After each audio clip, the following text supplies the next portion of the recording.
Okay, तो अब हम यहाँ से सैलिनिटी से कर रहे हैं। तो एक ये ध्यान रखो कि एक एक्सप्लोरेशन था और एक क्या बोलते हैं कि समुद्र के तल पे तल which is like the very abysmal of oceans, वहाँ पे एक पैसिफिक ओशन में चैलेंजर डीप नामक एक बोल सकते हैं पिट है, बहुत गहरा है।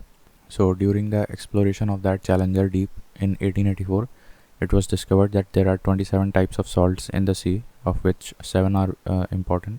तो उसमें जो सबसे बढ़ी हुई मात्रा से कम की तरफ अगर हम लोग बढ़ें तो तुम्हारा पहले बढ़ता है सोडियम क्लोराइड, फिर मैग्नीशियम होता है, मैग्नीशियम क्लोराइड, फिर आई थिंक मैग्नीशियम सल्फेट, फिर कैल्शियम सल्फेट और लास्ट में MgBr। ठीक है, तो दो के ग्रुपिंग में इसको याद करो तो छोटा छोटा टुकड़े में याद करो तो ज़्यादा याद रहेगा। देखो, सोडियम क्लोराइड और मैग्नीशियम क्लोराइड हो गया एक, उसके बाद आएगा मैग्नीशियम सल्फेट और कैल्शियम सल्फेट हो गया दूसरे ग्रुप में। ठीक है, और लास्ट वाला ना भी याद करो तो भी चलेगा, वो इतनी बहुत ही नेग्लिजिबल मात्रा में होता है, मैग्नीशियम ब्रोमाइड। ठीक है, तो ये 5 प्रकार के सॉल्ट्स हमारे समुद्र के पानी में पाया जाता है in the decreasing order of their percentage. Now the density of ocean water is directly related to its salinity, मतलब सैलिनिटी ज़्यादा होगी तो ओशन वाटर ज़्यादा डेंस होगा, डायरेक्ट रिलेशन है। The salinity gradient is given by halocline, तो halocline gives us the salinity gradient, whereas isohaline is an imaginary line that connects all the places having equal salinities on the planet earth. ठीक है, isohaline. Then salinity is lower than 36 ppt in equatorial waters. अब वैसे देखा जाए तो पूरे ocean का जो एवरेज सैलिनिटी है, पूरे पृथ्वी पे जो average salinity of ocean water है वो है 35 ppt, which means 35 gram of water, 35 gram of salt every 1000 gram या 1 litre of sea water, 35 grams of salt in every 1 liter of sea water. So that is the average salinity of the entire ocean या sea water across the globe. लेकिन अगर हम different places पे देखें, जैसे equator पे देखो, तो इक्वेटर पे देखोगे तो तुम्हें 36 ppt से कम मिलेगा। ठीक है, क्योंकि वहाँ रोज़ वर्षा हो जाती है, तो inflow of fresh water daily जो आ जाता है उसकी वजह से वहाँ 36 ppt से कम हो जाता है एवरेज सैलिनिटी। तो वही लिखा है कि salinity is lower than 36 ppt in equatorial waters because of daily rains and high relative humidity. तो वातावरण में जो ह्यूमिडिटी होती है वो भी फ्रेश वाटर होता है, मतलब फ्रेश वाटर का वेपर होता है, तो उसकी वजह से as well as daily precipitation की वजह से equatorial waters of sea have lower salinity than the average sea water salinity of the entire planet earth. वही अगर थोड़ा सा नॉर्थवर्ड्स चले जाओ 20-25 डिग्री नॉर्थ पे, तो वहाँ पे तुमको अचानक से एवरेज सैलिनिटी से ज़्यादा सैलिनिटी मिलती है। एवरेज होती है 35-36 ppt, वहाँ पे तुम्हें और ज़्यादा मिल जाएगी बिकॉज वहाँ पे हाई इवेपोरेशन होता है। तो मतलब जो चीज़ मैं कह रहा था कि वेपर प्रेजेंट रहता है इक्वेटर पे, वो वहाँ पे कम हो जाता है, यानी कि फ्रेश वाटर का सप्लाई कम हो जाता है वहाँ पे, और वहाँ वर्षा भी उतनी नहीं होती है, तो उसकी वजह से सैलिनिटी 20-25 डिग्री नॉर्थ पे जाते हैं तो थोड़ा सा बढ़ जाता है। और वहीं अगर पोलार रीजन्स की बात करें तो वहाँ पे सी वाटर या ocean water are less saline because of constant melting of icebergs, जो कि अगेन फ्रेश वाटर से बने होते हैं। और दूसरी चीज़ वहाँ पे कुछ नदियाँ भी होती हैं जो पोल में ड्रेन कर रही होती हैं, सच as Yenisei, Ob, Lena, these are rivers of Russia जो नॉर्थ पोल में जाके ड्रेन करती हैं, तो again these are carrying fresh water. तो ठीक है, then however salinity in bay of Bengal is less 30 ppt compare to the Arabian sea. अब इसका रीज़न पूछ सकता है क्यों है ऐसा, तो as much less fresh water is added in the Arabian sea by west flowing rivers compare to the east flowing rivers in bay of Bengal. तो बे ऑफ बंगाल में मतलब जो ईस्ट फ्लोइंग रिवर्स हमारी बहुत ज़्यादा हैं, बहुत हाई वॉल्यूम कैरी करती हैं वाटर का, फ्रेश वाटर का, compare to the west flowing rivers, वो तो ना के बराबर है हमारे इंडिया में। तो इसलिए constant supply of fresh water from the east flowing rivers into the Bay of Bengal decreases the overall salinity of the Bay of Bengal compared to the Arabian Sea, which has higher salinity. Now फिर ये देखा जाए तो lake von एक है, ये सबसे ज़्यादा सैलिनिटी वाला वाटर बॉडी है with 338 ppt salinity. Lake Van के बाद आता है डेड सी की सैलिनिटी 238 ppt है। अभी ये यूनिट नहीं याद रखना ज़रूरी नहीं है, बस ये याद रखना है कि lake Van is the saltiest water body, lake Van is the saltiest water body and Dead Sea उसके बाद आता है। However highest average salinity is lake Assal. तो लेक अस्सल जो है एवरेज सैलिनिटी की बात की जाए तो लेक अस्सल has the highest average salinity. तो एवरेज सैलिनिटी है, ठीक है, लेकिन फ़िलहाल के लिए आपको ये इन्फॉर्मेशन ज़्यादा इंपॉर्टेंट है क्योंकि मोस्ट ऑफ द क्वेश्चंस में हमने आंसर देखा है तो लेक वॉन ही सही माना गया है, दैट इज़ 338 ppt वाला। और उसके बाद Dead Sea, the second saltiest water body in the entire world. Also Caspian Sea का नॉर्दर्न पोर्शन जो है, जिसे हम कैराबुगाज बे भी बोलते हैं, कैराबुगाज बे, तो वो भी काफ़ी सॉल्टी है, मतलब कई बार वो सेकंड सॉल्टीएस्ट रीजन हो जाता है। तो ये कुछ 3-4 नाम याद रखना है आपको। वैसे देखा जाए तो हमेशा lake Van will be the undisputed saltiest water body in the entire planet, लेकिन सेकंड नंबर पे कभी कभी चेंजेस होते रहते हैं, जैसे डेड सी आ जाता है, नहीं तो फिर लेक अस्सल आ जाता है, नहीं तो फिर ये आ जाता है, क्या बोलते हैं, कैस्पियन सी का जो नॉर्दर्न वाला इलाका है कैराबुगाज बे नाम से, वो भी सेकंड प्लेस पे आ जाता है कभी कभी। देन द मोस्ट सैलाइन सी ये रेड सी है। तो अभी कहोगे कि ये क्यों नहीं लिखा यहाँ पे, because this is a sea, right, and these are lakes, smaller water bodies, ठीक है। तो स्मॉलर वाटर बॉडीज़ में देखा जाए तो अभी जो ऊपर 3-4 नाम बताए हैं वो होगा, लेकिन अगर एंटायर सी की बात करेगा तो फिर red sea is most saline sea, right. Then spring tide की बात करें तो अब linear orientation of sun moon and earth, इसको सिजगी भी बोलते हैं, सिजगी फिनोमेनन। तो देखो स्प्रिंग टाइड क्या होता है कि लीनियर ओरिएंटेशन, एक लाइन में जब सन मून और अर्थ आ जाते हैं तब स्प्रिंग टाइड्स बनने लगते हैं, यानी कि मून यहाँ बीच में है, मून बीच में है और एक तरफ सन है एक तरफ अर्थ है, इस कंडीशन को सिजगी बोलते हैं। And it happens on a full और न्यू मून डे, ठीक है, while neap tide is seen on the 7th और 8th day after the new और full moon. During the neap tides high tides are 20% lower and low tides are higher than usual. तो neap tides में एक symptom आपको देखने को मिलता है कि जो हाई टाइड्स हैं वो थोड़ा सा कम हाई होती हैं और लो टाइड्स होती हैं वो थोड़ा सा ज़्यादा हाई होती हैं, या ऐसा कह लो कि लो टाइड्स कम लो होती हैं और हाई टाइड्स कम हाई होती हैं ड्यूरिंग नीप टाइड्स।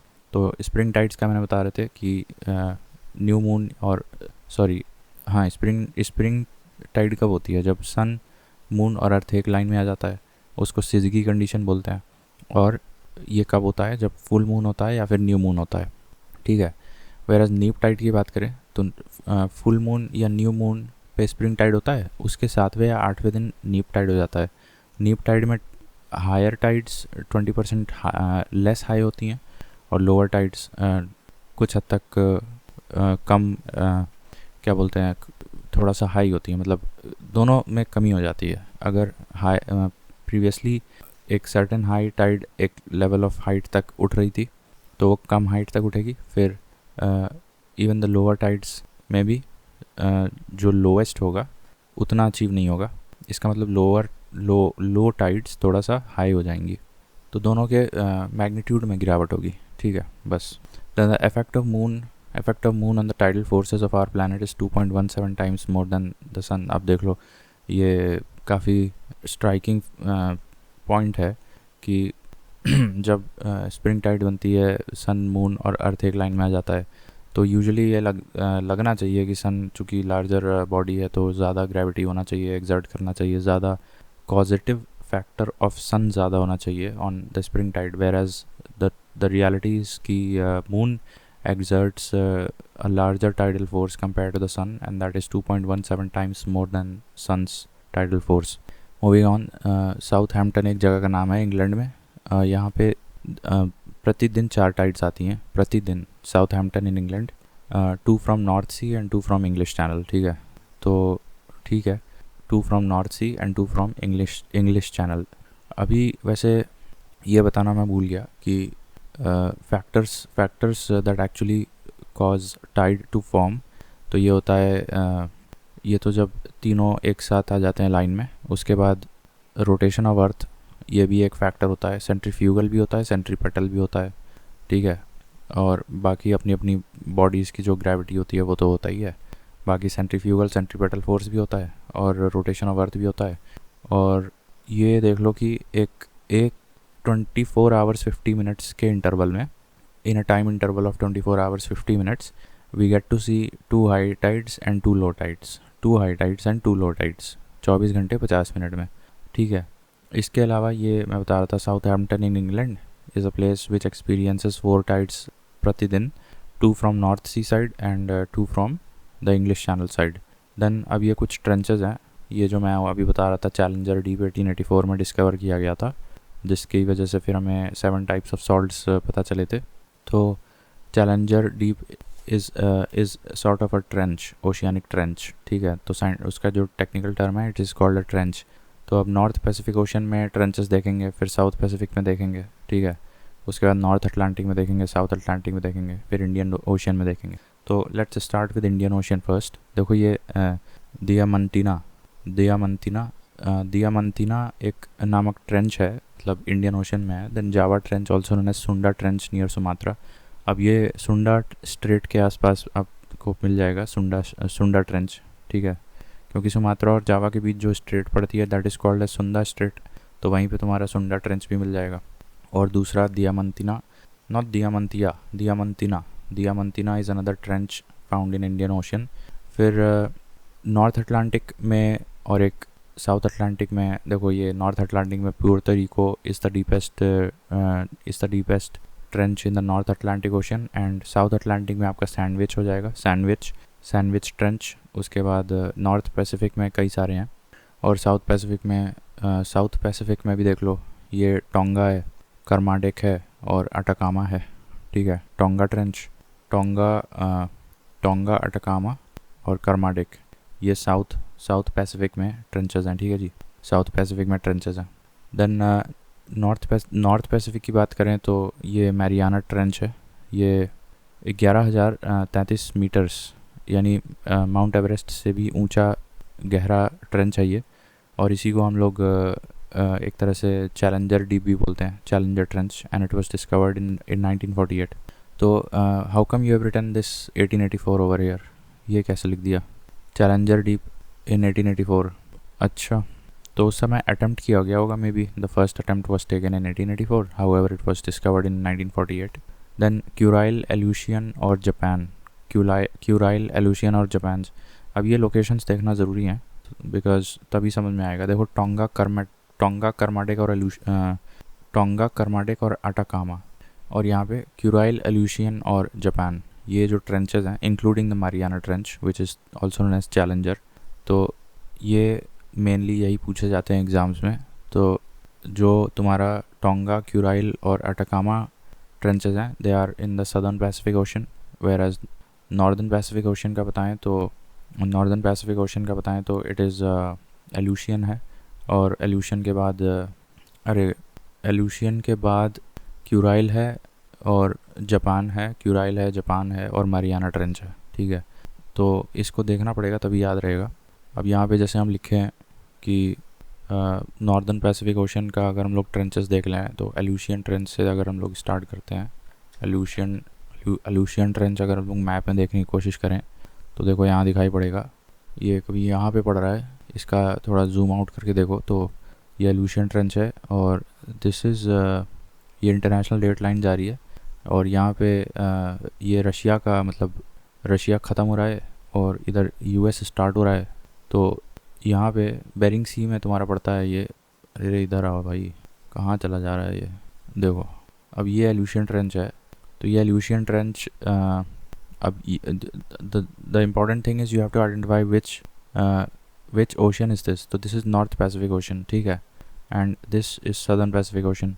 तो अभी मैंने बताया और अगर इधर आ जाओगे तो ये नॉर्थ अटलांटिक ओशन हो जाएगा, ठीक है। यहीं पे सारी मोह माया चल रही है बिकॉज यहाँ पे enclosed with in all the important countries है, लेकिन यहाँ पे किसी को कोई मतलब नहीं है यहाँ, ठीक है, कोई रहता भी नहीं है यहाँ, कोई कंट्री भी नहीं है ख़ास।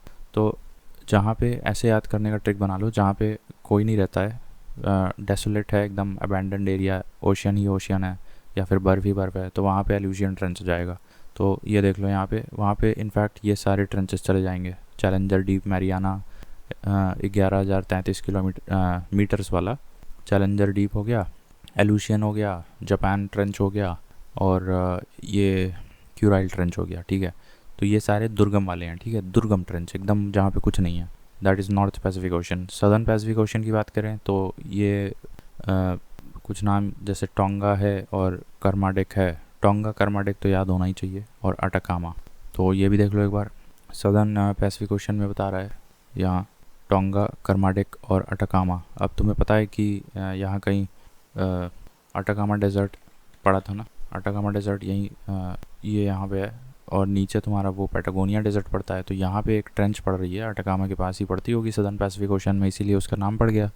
तो ये भी याद कर लो, यहाँ यहीं कहीं अटाकामा ट्रेंच है, और टोंगा और कर्माडिक भी यहीं पे कहीं है। तो एक बार देख लो कि टोंगा ट्रेंच कहाँ है। ये टोंगा ट्रेंच है, इसकी लोकेशन देख लो कंपेयर्ड टू काफ़ी दूर है, मतलब अटाकामा ट्रेंच से, ठीक है। और कर्माडिक ट्रेंच ये न्यूजीलैंड के और पास चला जाएगा, ठीक है।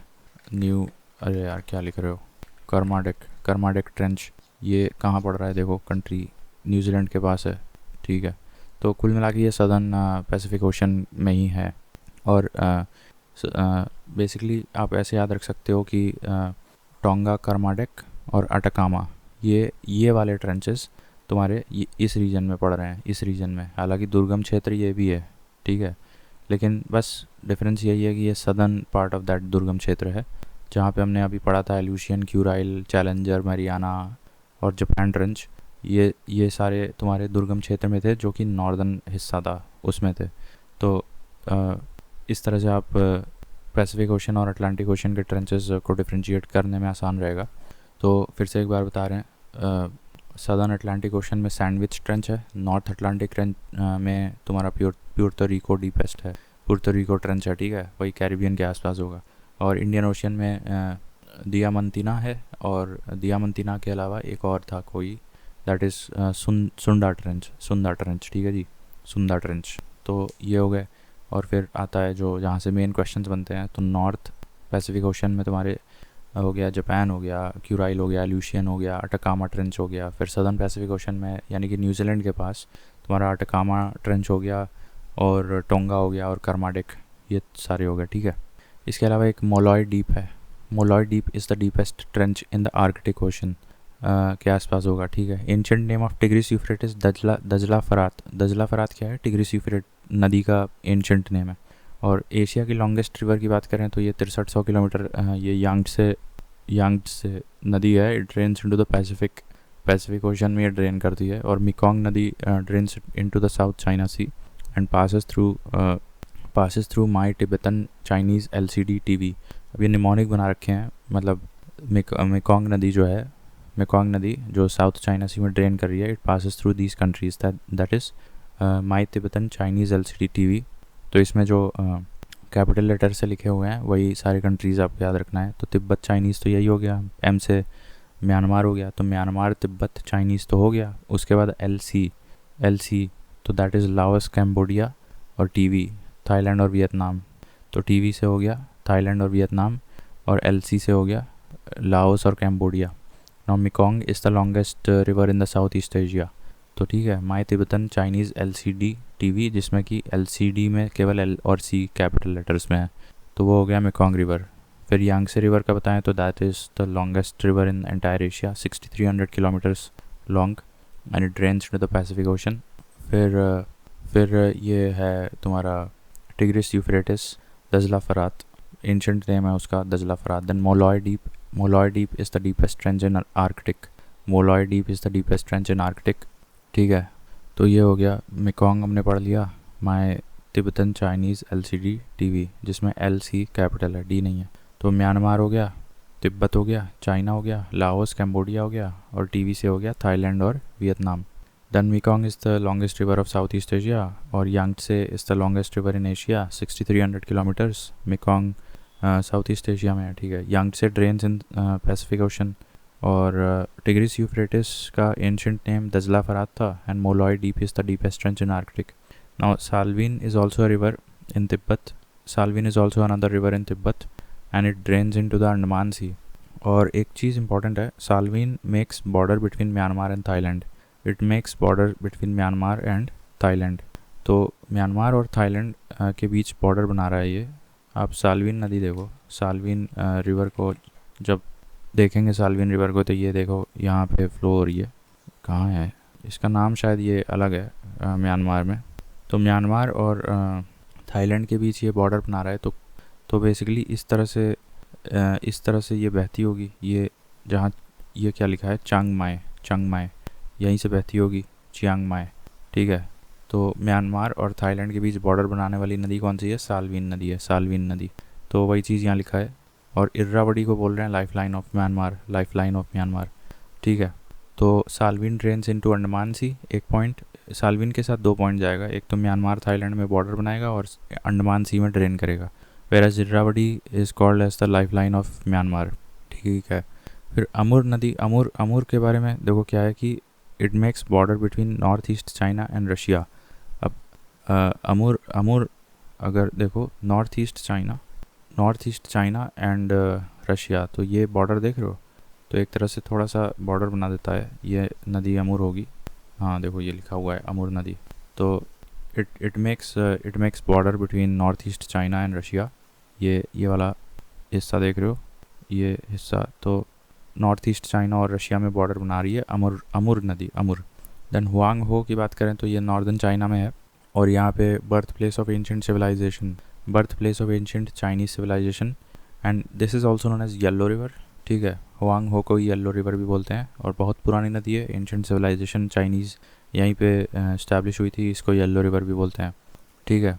तो ये हो गई हमारी सारी नदियाँ। उसके बाद आगे बढ़ते हैं तो देखो वाइट नाइल, फिर ब्लू नाइल और इनके सोर्सेज बहुत इंपॉर्टेंट है। तो वाइट नाइल और ब्लू नाइल तो आएगी तुम्हारा लेक टाना से, वेरस वाइट नाइल आएगा लेक विक्टोरिया से।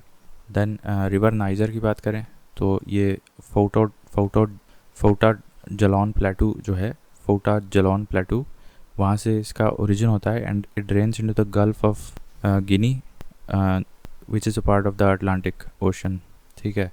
और Limpopo river it crosses the Tropic of Capricorn twice and Zaire जिसका नाम कॉन्गो भी है, it crosses the equator twice. Whereas Zambezi river पे बना है Victoria Falls and the Kariba dam is constructed on this river. तो यहाँ पे आपको 2 चीज़ याद रखनी है, एक तो जाम्बेजी नदी पे तुम्हारा करीबा डैम है और Victoria Falls as well as Kariba dam. Now the White Nile and the Blue Nile meet at the Sudanese capital Khartoum, ये दोनों मीट करते हैं यहाँ पे and then finally drain into the Mediterranean sea में दोनों ड्रेन करते हैं, ठीक है। तो दैट इज़ वेरी इंपॉर्टेंट। अब एक बार थोड़ा सा रिवीजन कर ले रहे हैं। देखो ये भूल रहा था मुझे, अमूर नदी जो है वो नॉर्थ ईस्ट चाइना और रशिया के बीच बॉर्डर बनाता है। हुआंग हो को येलो रिवर बोलते हैं। इट इज़ दिस रिवर जहाँ पे एंशिएंट चाइनीज़ सिविलाइजेशन इसकी बैंक्स के आसपास इस्टेब्लिश हुई थी।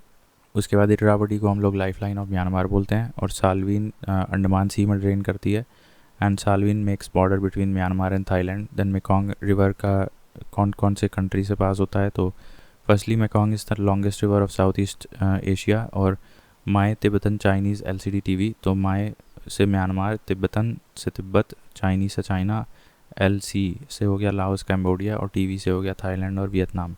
Then Molloy deep is a trench in Arctic. Then Tigris Euphrates का एंशिएंट नेम होता है दजला फरात।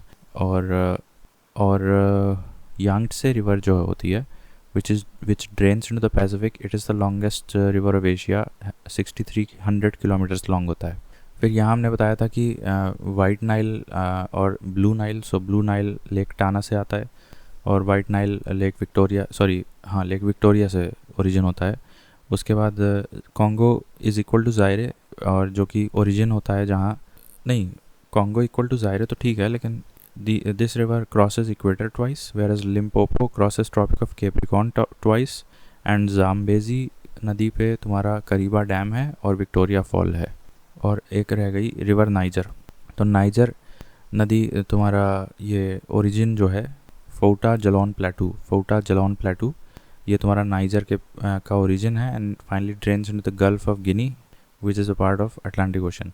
देन वाइट नाइल और ब्लू नाइल सूडान की कैपिटल खार्तूम में आके ये दोनों मिल जाते हैं and then finally drain into the Mediterranean सी।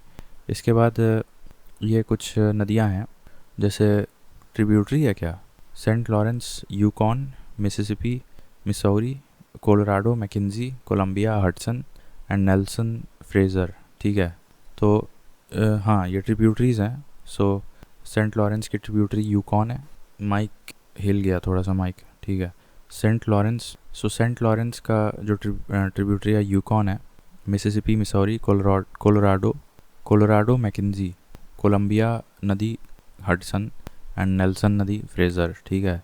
तो ये रिवर सिस्टम्स हैं। और Mississippi Missouri river system drains into the Gulf of Mexico and this is the largest river system in North America that led to the formation of Great Plains. Great Plains वाला इलाका इसी की मदद से बन पाया था। देन मैकेंजी की बात करें, जो कोलोराडो रिवर सिस्टम का पार्ट है, तो river Mackenzie is the longest river in Canada, ठीक है। Don't confuse, Mackenzie is the longest river in Canada and originates in the lake Great Slave of north western Canada and drains into the Arctic Ocean. Okay, इसको देखना पड़ेगा। अच्छा, river Saint Lawrence देख लो पहले, जो Yukon का बता रहे थे हम, Saint Lawrence Yukon. So it connects the Great Lakes and drains into the Atlantic Ocean. तो इसमें ये इंपॉर्टेंट है कौन कहाँ ड्रेन कर रहा है फाइनली। तो देखो मैकेंजी जो है, Mackenzie it drains into the Arctic Ocean, वरना बाकी तो ये Mississippi Missouri Gulf of Mexico में ड्रेन कर रही है।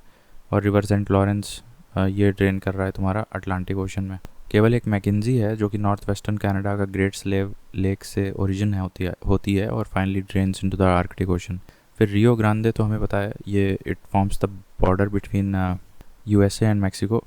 और ये रिवर कोलंबिया की बात करें अगर, जो हम बता रहे थे कोलंबिया और हडसन ये एक रिवर सिस्टम बनाता है। तो कोलंबिया की बात करें तो ओरिजिन इसका रॉकी माउंटेन्स है और British Columbia and drains into the Pacific. तो दो नदियाँ आपको यहाँ पे देखना है, एक मैकेंजी गूगल पे देखो और एक रिवर कोलंबिया देखो, ठीक है। तो यहाँ पहले देखते हैं रिवर कोलंबिया, देख लेते हैं। ये रिवर कोलंबिया है और ये किधर ड्रेन कर रही है रिवर कोलंबिया, मेरे ख्याल से इधर ही करेगी अब, ठीक है। तो ये क्या है, ये नॉर्थ पैसिफिक ओशन है, तो नॉर्थ पैसिफिक ओशन में ये ड्रेन करेगी रिवर कोलंबिया। ऐसे याद रखो कि इट इज़ ऑलमोस्ट सियाटल के पास है, वैंकूवर पार्ट ऑफ कनाडा के पास है। तो ठीक है, ये कोलंबिया रिवर का ध्यान रखो। Columbia river is a part of Columbia किसका रिवर सिस्टम बना रहा है, कोलंबिया हडसन का भी बना रहा है, ठीक है। तो यहाँ लिखा हुआ है कि इसका ओरिजिन है रॉकी माउंटेन्स, कोलंबिया नदी का, and drains into the northern Pacific Ocean. Then river Hudson की बात करें तो ये तो मुझे पता है कि ये न्यूयॉर्क में एक एडिरोडैक्ट माउंटेन्स होते हैं, एडिरोनडैक्ट माउंटेन्स ऑफ न्यूयॉर्क। तो पहले तो ये वेरस कोलंबिया की बात कर रहे थे तो वो रॉकी माउंटेन्स से उसका एसोसिएशन था। तो एडिरोनडैक माउंटेन्स न्यूयॉर्क यूएसए। सो ये माउंटेन है एडिरोनडैक, ठीक है। एडिरोनडैक पाइन्स बेड एंड ब्रेकफास्ट, देखो ये आपको दिख रहा है एडिरोनडैक, ये यहाँ पे पड़ रहा है न्यूयॉर्क में। और यहाँ से तुम्हारी हडसन रिवर बह रही है, इस माउंटेन से बहती है हडसन रिवर, ठीक है। तो ये न्यूयॉर्क में है। अब इसकी डिस्टेंस एक बार देख लेते हैं। इसकी डिस्टेंस हमको देखनी है वाइट प्लेन्स से, देखो इसकी डिस्टेंस तो लगभग काफ़ी दूर है, ठीक है। वाइट प्लेन्स तो यहाँ है, तो वाइट प्लेन से काफ़ी दूर है एडिरोनडैक माउंटेन्स, जहाँ से रिवर हडसन का ओरिजिन होता है, ठीक है। तो river Hudson originates from Adirondack mountains New York और river Columbia originates from Rocky mountain. ये तो नॉर्थ वेस्टर्न एक्सट्रीम पे है यूएस के, whereas this is north eastern extreme of US. तो अभी रिवर हडसन कहाँ ड्रेन करेगी, गेस कर लो, अटलांटिक में ही करना चाहिए, ठीक है। उसके बाद ये the reverse Orinoco, Amazon and प्लाटा river basins form major portion of plains in the southern America. The Amazon River is the largest in the world, both in terms of volume and drainage area. तो ये south America का जो basin बनाते हैं major rivers हैं Orinoco, Amazon और प्लाटा river से systems. तो ये द अमेज़न रिवर की अगर बात करें इनमें, तो it is the largest in the world both in terms of volume of water as well as drainage area. So major part of Orinoco flows in Venezuela and the remaining part flows into Colombia. अब south America की बात हो रही है। Now Parana originates in Brazil highlands. This is another river Parana. ये Brazilian highland से origin इसका होता है, ठीक है। एक बार देख लेते हैं।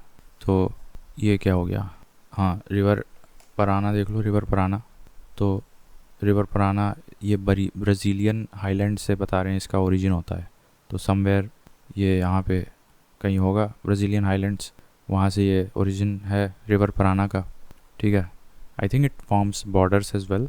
देखो यहाँ पे तो एक गूगल करो कि river Parana makes border with which countries, तो ये देखो ये लिखा हुआ है कि Parana is a river in south central South America running through Brazil, Paraguay and Argentina। तो बॉर्डर तो नहीं बना रहा है बिटवीन 3 कंट्रीज़, लेकिन हाँ ये याद कर लो कि it is flowing through 3 different countries and ये भी याद कर लो कि it is the second in length only to the Amazon river, ठीक है। तो अमेज़न रिवर के बाद अगर कोई सबसे लंबी नदी है साउथ अमेरिका में तो फिर रिवर पराना है, पराना। और Argentina, Brazil and Paraguay, Argentina, Brazil and Paraguay में ये नदी जो है फ़्लो करती है। तो यहाँ लिख लो अर्जेंटीना, ब्राज़ील एंड पैराग्वाई में फ़्लो है, प्लस सेकंड लॉन्गेस्ट, ठीक है, second longest river of South America, river Parana, whereas first is Amazon. इसके अलावा ओरिनोको है जो वेनेजुला और कोलंबिया में है, और अमेज़न है और प्लाटा है। ये सारे इंपॉर्टेंट रिवर्स हैं साउथ अमेरिका के।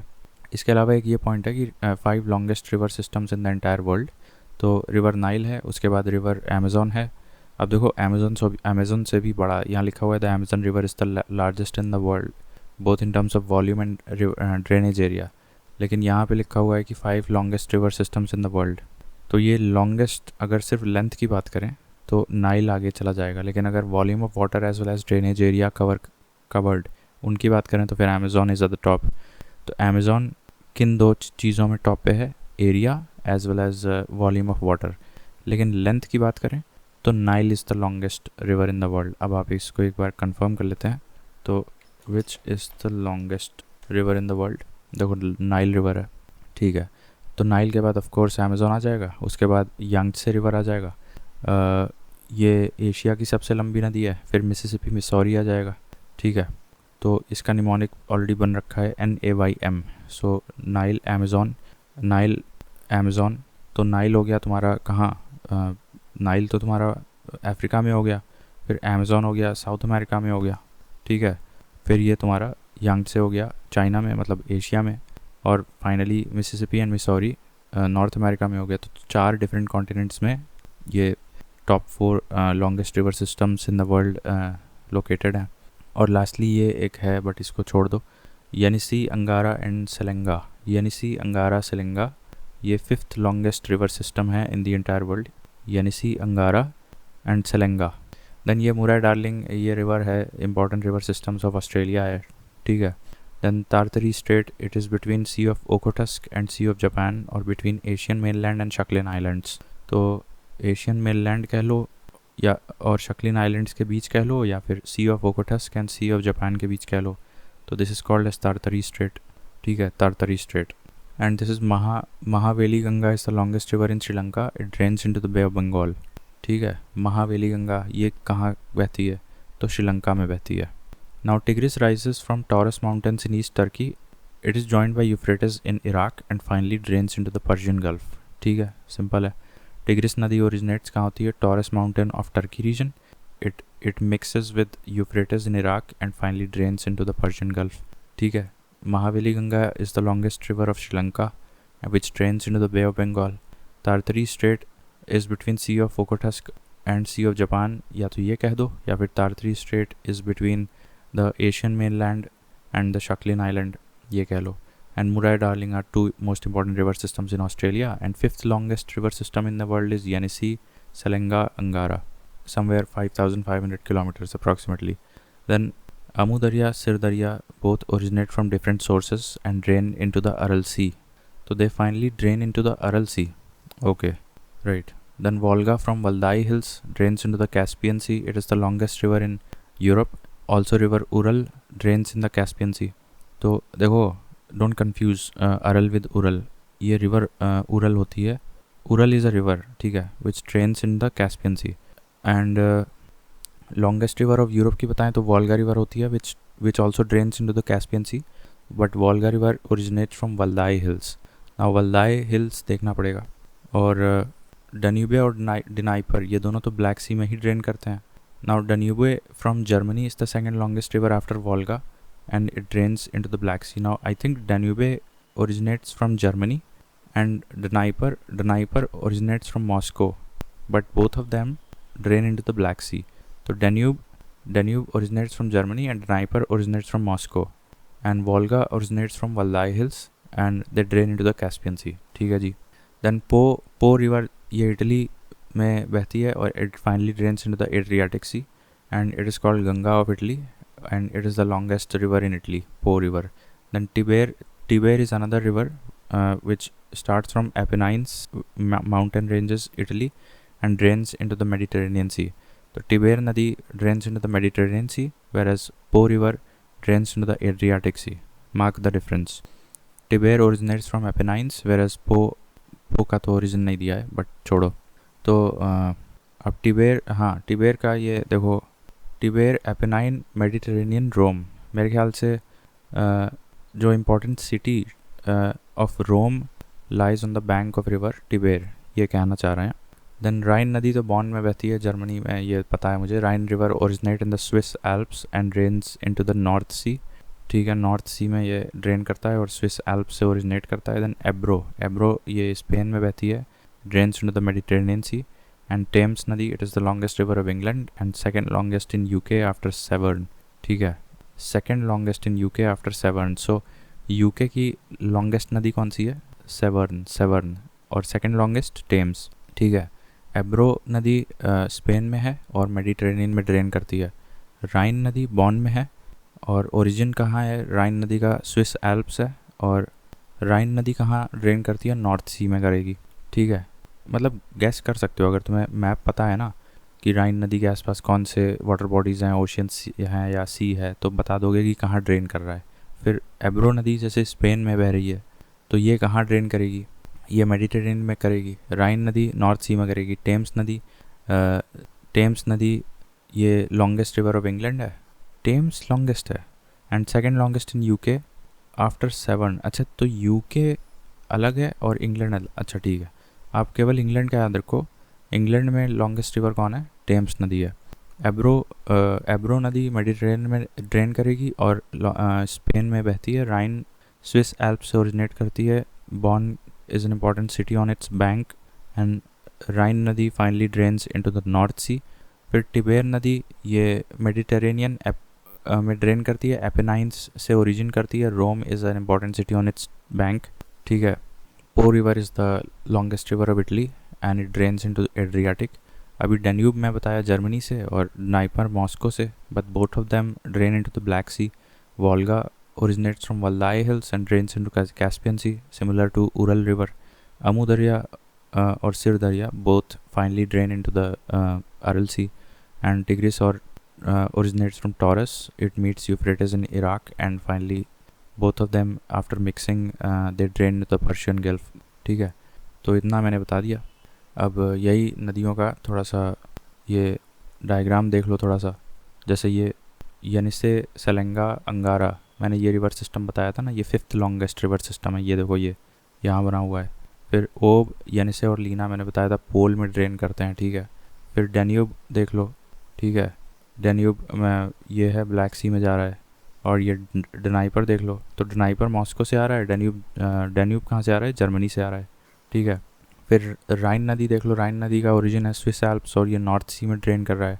टेम्स नदी देख लो, ये इंग्लैंड की लॉन्गेस्ट रिवर है. उसके बाद ये मेरे ख्याल से फ्रांस की एक नदी मैं बताना भूल गया. फ्रांस की एक नदी याद रखो, सियन. ठीक है, सियन. और ये टॉगस नदी याद रखो, पोर्चुगल. ठीक है, पोर्चुगल एज वेल एज ये मेसेटा प्लेटू से ओरिजिन होगा टॉगस नदी का. देन ये सब हो गया. देन वोल्गा देख लो, ये वोल्गा कैस्पियन सी में जा रही है, वल्दाई हिल से निकल रही होगी. ठीक है, तो ये सब हो गया, right. Then moving on. Then Thames drains into the North Sea. ठीक है, ये तो मैंने गेस कर ही लिया था.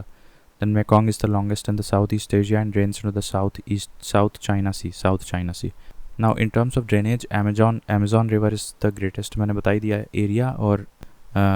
एरिया और वॉल्यूम ऑफ वाटर के केस में Amazon river is the largest. In terms of length, Nile is the longest river. Congo और Zaire river is the second longest river after Nile in Africa. ठीक है, in Africa. और अभी ऐसे ही मैंने एक और पढ़ा था सेकंड लॉन्गेस्ट रिवर के बारे में, याद नहीं आ रहा है, ठीक है। अब ब्लू नाइल मैंने बताया it originates from lake Tana. Lake Tana कहाँ है? एथियोपिया में है, एथियोपिया में। Now Egypt benefits from the fertile land of and water sources of the Nile, thus Egypt is called gift of Nile. Egypt को बोला जाता है gift of Nile, and the region through which Nile flows is like an oasis of the Sahara desert. Then Rhine River flows through a rift valley, and while the country that provides the best example of radial drainage, तो वो श्रीलंका है best example of radial drainage के लिए। और राइन नदी जो बताए थे जिसके बैंक पे बॉन पड़ता है, तो that flows through a rift valley. Now Mississippi river arises from Itasca glacial lake, ठीक है, and it falls into the Gulf of Mexico. Then Ohio, Arkansas, Red, ये 3 नदियां हैं, these are tributaries of Mississippi, ठीक है। OAR, Ohio, Arkansas and Red rivers, these are tributaries of Mississippi. The Mississippi's mouth looks like bird's foot delta. Bird's foot delta किससे जुड़ा है? Mississippi से जुड़ा है। ओहायो, अरकानसस और red rivers, these are tributaries of Mississippi. Then Mekong does not flow through Malaysia, ये important point है, तो इसका तो निमोनिक मैं याद ही कर चुका हूँ। Mekong makes borders between Myanmar and Thailand and Myanmar and Laos. और अगर केवल म्यांमार और थाईलैंड की बात करें तो दैट वाज सालवीन, ठीक है। सालवीन देखो यहाँ लिखा तो था, Salween makes border between Myanmar and Thailand, ये लिखा हुआ है, Myanmar and Thailand. Irrawaddy as life line of Myanmar, तो म्यांमार और लाओस में कौन बॉर्डर बना रहा है? सो दैट इज़ मेकॉन्ग, ठीक है। Mekong does not flow through Malaysia, and Mississippi originates from Itasca Glacial Lake, and Ohio, Arkansas and Red rivers, these are tributaries of Mississippi, and Rhine River flows through a rift valley, ठीक है। Then Egypt is called as the gift of Nile। Then आगे बढ़ते हैं, Myanmar और Laos के बीच ये Myanmar and Laos के बीच बॉर्डर बना रहा है Mekong river. Then it flows through the countries, तो इसके लिए मैंने my Tibetan Chinese LCD TV जो निमोनिक था वो बता ही दिया है। अब इसके बाद ये कुछ इंपॉर्टेंट सिटीज़ हैं जो नदियों के बैंक पे लोकेटेड हैं, ये मैं अगले वीडियो में बताऊंगा।